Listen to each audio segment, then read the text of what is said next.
देबे मन के छोड़िए राजा मैं हटा दो करो डोर मारो सलबे अरे पढ़ल लिखल बारू त सुधारी आदती न लेबू का जिए ना देबू का हो जिए ना देबू का अरे कोइले बारू बिए त जिए न देबू का टाइम से खाए पिए ना देबू का कोइले बारू बिए त जिए न देबू का टाइम से खाए पिए ना देबू का तो हमके नौकर समझ ले बड़ा का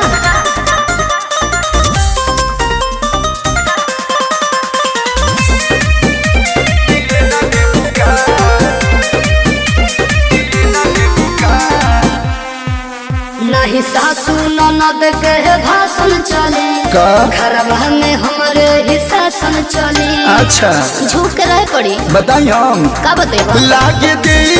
के दहेज हमके किनले बारू हो सही पकड़ तू बड़ा भतार वाला हक हमसे छीनले बारू हो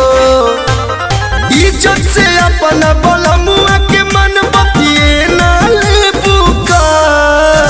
जिए ना देबू का हो जिए ना देबू का अरे कोइले बारू बिए तो जिए ना देबू का टाइम से खाए पिए ना देबू का कोइले बारू बिए तो जिए ना देबू का बोल टाइम से खाए पिए ना देबू का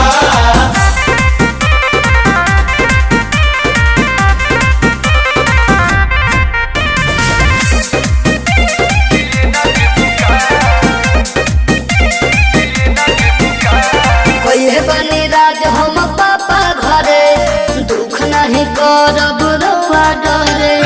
अरे पगली का खाली पोलेबे करे कहे कलुआ नहीं घर में कलेश कर हो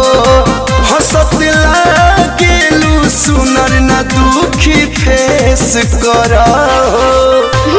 चैन के पानी हमके रानी पिए ना देबू का